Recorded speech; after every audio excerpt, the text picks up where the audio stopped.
Make every night a wonderful journey, no matter where you are. Good night, sweet dreams. The first story, just for kicks. Jason was your average 9-year-old, causing mischief around town on a regular basis, and like most others, he had a bad habit, pulling pranks on people, just about everybody in town. For instance, he once replaced Mrs. Davis' can of hairspray with blue spray paint. She was not pleased. He filled Mr. Johnson's shoes with tapioca pudding.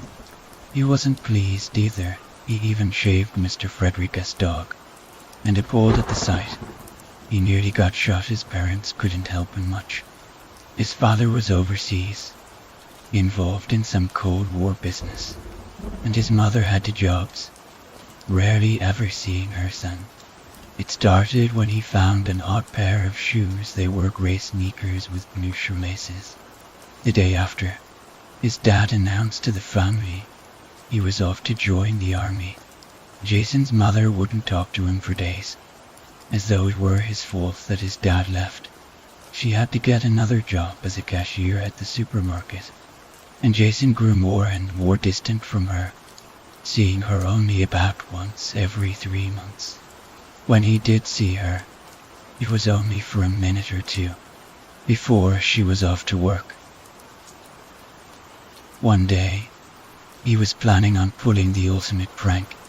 Near the city was an old military armory, supposedly empty, but Jason had done quite a bit of exploring, and knew the entire city like the back of his hand. The armory, however, was full of military-grade weapons, vehicles, and hundreds of tons of other things that could get a little boy in a lot of trouble. There was one thing that caught his eye in particular, and his prank was pretty straightforward and basic. To make something go boom. But what caught his eye? Only a few pounds of C for plastic. He planned to set it off outside behind the drugstore, just for kicks, you know. He read the instructions, followed them, and managed to come up with a remote detonator. Once the explosive ordnance was in place, he flipped the top of the detonator and started to run. But as soon as he took off, he tripped on a rock and unintentionally pressed the button. Sure, they found his remains, along with the collapsed back wall of the drugstore and the 5-meter blast zone. But do you know what some unlucky soul found 3/4 of a mile away, 20 or so years later? His kicks, eager to claim another victim. The second story, the Mud Hill incident. My name is Magnuson. Well, I live on a little island in Denmark, in a coastal city. This is also where this story is centered, me and my friend, who will keep anonymous and simply call John. Know this place that we called Mud Hill, where we ran around and played as kids. We would climb around and find all sorts of things in the ground up there. We even found bullet cases and such. Therefore, we would make up stories like it was a Nazi mass grave and so. But that's not what this story is about. This story starts a few years back, where we were 12 years old and were bored shitless. John lives very close to Mud Hill, so we decided to go there for the hell of it. Seeing as to how beautiful the day was, we decided to leave our bikes and enjoy the day. It was a sunny day with a cloudless sky, but as we stepped outside and walked a couple of meters close to the hill, the weather changed so sudden, and it became very windy and started to rain. Well, we didn't really care much, and continued, but as we were around 100 meters away, all the gates on the row of houses to my left blew open as I walked past them, which shocked me quite a bit foolishly. We let the event pass our minds and continued. We got down there and messed around a bit at the creek nearby, throwing some rocks and swaying over the creek in a rope hung onto a tree, when we suddenly heard a scream. We assumed there were people playing nearby as well, so we decided to investigate. We climbed the highest of the two hills and looked down between the middle of them, but nobody was there despite slightly unnerving us. We laid in the tall grass for a while when we heard another scream. We hid in the grass and looked over the creek yet again. No one. We started hearing a series of screams, and it seemed to get closer and louder in magnitude with each one. As we attentively laid there in the grass, the same scream was suddenly heard, right behind us, like it came from a bodiless figure or a shapeless entity. We couldn't discern the source. Panicked, with no time to think, we ran as fast as we were able back to my friend's house. Tired and fearful upon our arrival, Jean asked me, "Magnus, what the hell was that?" I was as clueless as he was and simply shrugged. We spent the rest of the day doing things at his house, but I couldn't stop thinking about Mud Hill over the next few days. We returned a couple of times with some other friends, but the events only seemed to occur in a group of two or alone. We didn't go back for a couple of months, but one day, my sister and I decided to go. The same pattern of events unfolded. The sudden change in the weather, gates suddenly bursting open, and the steadily scaling screams, creating a rather quick expedition. But the weird thing was that as we returned to our bicycles, which were parked near worn-out barn, we heard a sudden banging noise. It came from the barn doors, like somebody was trying to get out. Without investigating, we hastily mounted our bikes and rode home. We stayed away for the rest of the year only recently. However, my friend and I decided to go back to check on the place. Nothing happened.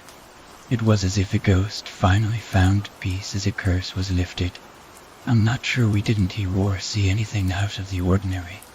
To this day, I still don't have any clue exactly as to what happened. There's currently construction going on around the site. Plans have been made to build houses there, tearing down Mud Hill in the process.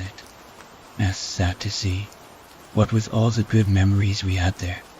But I can't help but to wonder, what happened before? Could the place be haunted? What's gonna happen to the people moving into those houses? What's the truth of it all? I don't know. I'm not sure if I even want to know. The third story, German steel. It looks something like this. I saw it in one of those cookware stores. Magnificent knife. German steel. So clean you could see your reflection in it. Being a chef, getting the job quite recently. In fact, I thought some equipment of my own would be just fine and dandy. I also had a second job as a butcher, so I figured it should be useful then, too. I took a look at the price, and it was an outrageous price, $550. I had to be able to find a knife like that at a better price. I looked on Craigslist, and after a week or so, I got a nice German steel knife, just like the one I found in the store, for only $20 too. I gladly accepted, and when I came home later from work, I brought home some leftover beef sirloin from work. I unwrapped the knife, and took a hold of it with that knife in my hand. I felt good, really good to be exact. I cut through the sirloin without any effort or resistance whatsoever. Amazing, I proclaimed.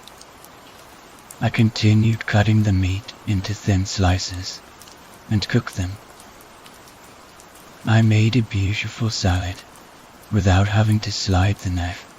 Once it was all done, I ate, and it tasted more magnificent than any other thing I had ever tasted. I wondered how strong this knife was once I finished and did the dishes. I proceeded to wash the knife. Once that knife touched the water, it was spotless. I smelled it out of natural curiosity, and there was the clean scent of lemons. Smells so fresh, I commented. I proceeded to test the knife's strength and sharpness. I took an old, unused tin can. I placed the knife's blade gently on the side of the tin can and started sawing. To my amazement, in only 2 slides the can was cut cleanly in half. I took one half and took the sharp edge of the can to a torn piece of silicone from a cupcake mold previously thrown out, and it slid right through. Incredible. A few days later, I decided to go hunting. I grabbed my rifle and went out in my truck. I managed to get a fairly good-sized deer. I had brought my knife with me, just in case. I went over to the buck and dragged back to my vehicle. I thought that, since I brought my knife, I might as well, so I dressed the deer right on the spot, out here in the middle of the forest. Its blood was warm on my hands, and it was almost dead, but still clinging to life as I gutted it and such. When I returned home, I roasted that deer, a meal even better than the last. I was pleased with my work. I soon tried all kinds of food, but it had to be cut with that knife. I became closer and closer with it, taking it everywhere I went. One day, I was out for what I thought was only a few hours, and when I returned home, my girlfriend was worried. She said I'd been gone for weeks on end. She also knew about my beautiful knife. She told me it was a problem, and I had to part with it now. We struggled over the knife, but we eventually reached an agreement. Sort of when I realized she had been telling the truth.